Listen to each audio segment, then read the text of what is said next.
રામ માણી રામ. હું આણંદ જિલ્લાના પંડોળી ગામથી આવ્યો છું. લગભગ 80 કિલોમીટર ચાલીને આવ્યા છે. અમે કાલના નીકળ્યા હતા.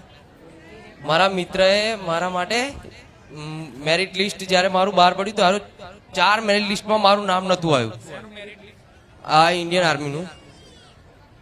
હું બધામાં એક્સિલેન્ટ હતો છતાં મેરિટ લિસ્ટમાં નામ નહોતું આવ્યું. 4 મેરિટ લિસ્ટમાં નામ નહોતું આવ્યું. તે પછી મારા મિત્રએ એ તો અહીં પહેલેથી જ આવે છે, તો એમને એમની માનતા રાખી હતી કે આ મેરિટ લિસ્ટમાં તારું નામ આવી જશે. તો આ રીતે હું એમની આ રીતની માનતા હતી, ભેટ હતી થોડી. તો 5મા મેરિટ લિસ્ટમાં મારું નામ આવી ગયું અને હું 7.5 મહિનાની ટ્રેનિંગ પૂરી કરીને અત્યારે પરત આવ્યો. એ રીતે મારી બહેનની પણ માનતા હતી કે હું પરત આવું ટ્રેનિંગ પૂરી કરીને. તો એ ચપ્પલની બાધા હતી અને ચપ્પલ અત્યાર સુધી અહીં પહેરતી. અત્યારે મારું પોસ્ટિંગ છે પંજાબમાં, અમૃતસરમાં ફર્સ્ટ પોસ્ટિંગ. સરસ. આમના માટે ભારત માતાનો જયકારો તો કરો તો ઉત્સાહ થાય. ભારત માતા કી, ભારત માતા કી. ભલે રામ રામ. વંદે માતરમ. આવા વીર જવાનો દેશમાં છે ત્યાં સુધી દુશ્મનોની તાકાત નહીં કે ભારત દેશની સીમાનો ઓળંગી શકે. ભલે રામ. મારા મિત્રએ માનતામાં જે નેટ માની હતી એ લઈને આવ્યા છે માનતા. ભલે રામ. મારી નેટ કોણે માની હતી? મારા મિત્રએ. કોણે કીધું તું નેટ માનવાનું તમને? આપણા બેહે મારી તો મેં કહ્યું આપણે જરીક સેવા કરીએ તો બધા ભાવિકો બેસી શકે શાંતિ. મારી તો બહુ ટાઈમ છે આવું. ધીરજ પાટિયા ગાદી ચાલતી હતી તારનો આવું છું મારી, તારનો આવું છું મારી. અને તારા અનુભવ બહુ થયા મારી મને. અત્યારે ઘેર મસ્ત ભક્તિ ભાવ ભર્યું, આનંદ ભર્યું વાતાવરણ રહેશે. અરે સ્યાજે કકરાશ કંકાશ નહીં, માંસ મટન છોડી દીધું. અને મારી હે ને અત્યારે તો એટલું સુખ શાંતિ છે ને દવાખાનાની ગોળી પણ નહીં ખાવી પડતી મારી. તારા સાનિકે આયા ફરી. રામ રામ મારી રામ. ભલે આવા નવા સુખી રહો કાયમ માટે. એવા આશીર્વાદ પણ જોડે જોડે જોડે તમારી જોડે જે નવા આવતા હોય એ બધાને મારા ધામના નિયમો, મારા ધામ થી તમે જે શીખ્યા છો, મતલબ સારી વાતો, મતલબ પૂનદાન કરવાનું, આ તે, મતલબ તમારા પરિચયમાં જે બી આવે અને મારી કોઈ પૂછપરછ કરે કે ભાઈ બુખાર મેરડીમાં બારેજા ધામ જાવ છો તો શું છે, પેલા કહેવાનું તમે સેવા કરો, આ રીતે પશુ પક્ષીને રાજી કરો, આ તે બધું કહેશો ને તો તમે આનાથી વધારે મારે કૃપા પાત્ર બનશો. ભલે ખૂબ આશીર્વાદ. રામ રામ. રામ રામ રામ રામ. ખૂબ આશીર્વાદ. વંજારા કૃષ્ણા, વડોદરાથી આવું છું. મારું આર્મીમાં સિલેક્શન થઈ ગયું છે. હું 30 તારીખે ટ્રેનિંગ સેન્ટરમાં જઉં છું. માતાજીના આશીર્વાદ લેવા માટે આવ્યો છું. સિલેક્શન થઈ જાય માટે માનતા રાખી હતી માતાજી. મારું સિકંદરાબાદ પોસ્ટિંગ આવ્યું છે. ઇન્ડિયન આર્મીમાં પાસ થઈ ગયા. હા. ક્યાં આવ્યું પોસ્ટિંગ? સિકંદરાબાદ. સિકંદરાબાદ. ક્યાં આવ્યું?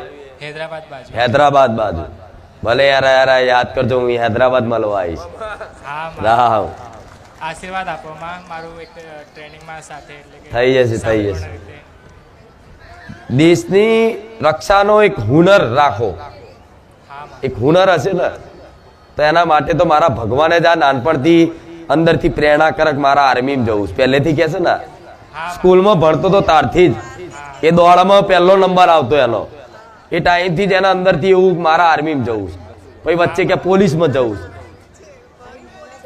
પણ પોલીસમાં મેન ના આવે અને આર્મીમાં લખ્યું હતું. સાચું ખોટું? હા, એટલે આર્મીમાં જવાનું ભગવાને મતલબ આ સેવા આલી. અને સૌથી મોટી સેવા દેશની સેવા. દેશ છે, દેશ સુરક્ષિત છે તો ધર્મ સુરક્ષિત છે, ધર્મ સુરક્ષિત છે તો સમાજ સુરક્ષિત છે, સમાજ સુરક્ષિત છે તો પરિવાર સુરક્ષિત છે. એટલે પહેલો સર્વ ધર્મથી પહેલા કોણ? દેશ. તો દેશની સેવા મળીશ, લોકોને ધર્મની સેવા મળે, તમને દેશની સેવા મળીશ, સૌથી મોટી સેવા છે. અને હસતા હસતા રાજી ખુશીથી જજો. અહીંયા યાદ કરશો ને તો અહીંયા આગળ કદાચ ગમે ત્યાં બોર્ડર ઉપર જવાનું થશે, મોટી ઠંડીમાં જવાનું થશે, ગરમીમાં જવાનું થશે ને તો ઠંડી નહીં લાગવા દો, ગરમી નહીં લાગવા દો. રામ. મારું નામ વસાવા તુલસી છે. હું સંખેડા છોટાઉદેપુર જિલ્લાથી આવું છું. માં તમારા કારણથી હું આજે આર્મીમાં લાગ્યો અને તમારા હરેક ઈશારા ઉપરથી હું આર્મીની ટ્રેનિંગ પૂરી કરી 7 મહિનાની ટ્રેનિંગ હું એક્સિલેન્ટ સુપર એક્સિલેન્ટ સાથે ટ્રેનિંગ પૂરી કરી છે. 750 છોકરાઓમાંથી હું અપલ આવ્યો છું એ તમારા કારણે માં. અને આજે હું અહીંયા તમારા દર્શન કરવા માટે આવ્યો માં. 750 છોકરાઓમાંથી 750 છોકરાઓમાંથી હું ફર્સ્ટ હરેક જગ્યામાં હું ફર્સ્ટ રહેલો છું. ફર્સ્ટ નંબર આવ્યો 750 થી તારો. ભલે રામ, રામમાળી રામ. ખૂબ આશીર્વાદ છે. ક્યાં જવાનું હવે પોસ્ટિંગમાં? રાજસ્થાન. રાજસ્થાન. હા માળી. ખૂબ રામ છે. રામમાળી રામ. રામ રામ. હું તલોદ તાલુકાના રણાસણના બાજુમાં નવા ગામથી આવું છું. ખાલી વિડીયો જોઈને જ મારા છોકરાની માનતા રાખી હતી. 1.25 કિલો પેડા ખાલી પરીક્ષામાં પાસ થઈ ગયો પછી એને દોરવામાં બધી જ વાતે તકલીફ પડતી હતી, પણ બસ તારી આશા એક રાખી હતી કે માં ખૂંખાર મેલરીમાં બેઠી છે, બસ એની આશાએ આજે એ બધી રીતે સિલેક્ટ થઈ ગયો અને પોસ્ટિંગ પણ આવી ગયું. ભોપાલમાં. હા, શક્યતા જ નથી, કોઈ પાસ થવાની શક્યતા જ નથી. ખાલી 1.25 કિલો પેડા અને ચુંદડીની શ્રીફળમાં હતા. એ વિડીયો જોઈને એવું કીધું કે માડી તું બધાના કામ કરે છે તો મારું કર ને. હા માડી એવું કીધું હતું ને? હા એવું જ કીધું. પણ જો માગણી યોગ્ય હોય તો હું જલ્દી સાંભળી લઉં છું. આ માગણી યોગ્ય કહેવાય. પણ ભલે રામ, કેટલા લોકોને મેં આર્મી મોકલ્યા, મારા આશીર્વાદ થી ગયા. મહેનત ભલે એમણે કરી છે, પણ મહેનત જોડે જોડે આશીર્વાદ છે. અગર ખાલી મહેનત ઉપર બળ ભરોસો હોય તો મહેનત કરવા વાળા એકથી એક ચડિયાતા છે, દોડવા વાળા એકથી એક ચડિયાતા છે. પણ મહેનત જોડે જોડે ભગવાન માતાજીના આશીર્વાદ જોઈએ ત્યારે આ પદ મળે. પણ ભગવાનની કૃપા થઈ હોય, માતાજીની કૃપા થઈ હોય તો બસ નિષ્ઠાપૂર્વક દેશની કર્તવ્યનું પાલન કરજો. મારા આશીર્વાદ રહેશે. રામ રામ. ખૂબ આશીર્વાદ. મારું નામ ભારતીબેન ઇન્દ્રજીત ચાવડા, ગામ નંદેશ્રી. હું 1 મહિનાથી વિડીયો જોતી હતી તો મારા ઘરે 21 વર્ષથી લાઇટ નહોતી. તો મેં માતાજીને પ્રાર્થના કરી મારી ખુખાર મેળીને કે માં મારા ઘેર તું અજવાળું કર. તો ઘણી કોશિશો કરતા હતા અમે, પણ અમારા ઘરે થોમલા એવું નહીં નખાતું હતું. પછી જ્યારે મેં માને પ્રાર્થના કરી તો 15 દિવસમાં મારા ઘરે થોમલા નખાઈ ગયા અને અજવાળું કર્યું છે માએ. તો માં, હું તો બહુ દુખિયારી છું અને ખેતરમાં રહીએ છીએ અમે, જંગલ જેવું, અને હું ખુદને કોન્ટ્રાક્ટમાં નોકરી કરું છું. પણ માં મને બહુ વિશ્વાસ. છેલ્લા 21 વર્ષથી લાઈટ નથી તમારા ત્યાં. તો તમે વિડીયો જોતા હતા માતાજીના અને વિડીયો જોઈને પ્રાર્થના કરી માતાજીને.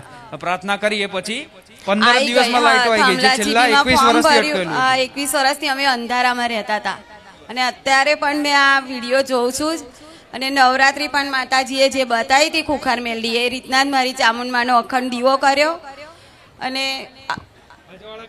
હા અજવાળું કર્યું માએ. એટલે આજે હું આવી છું. બધાને કઈ કઈ થાક્યા, કોઈ સાંભળ્યું નહીં અને 15 દાડા માતાને પ્રાર્થના કરી અને લાઈટ આવી ગઈ.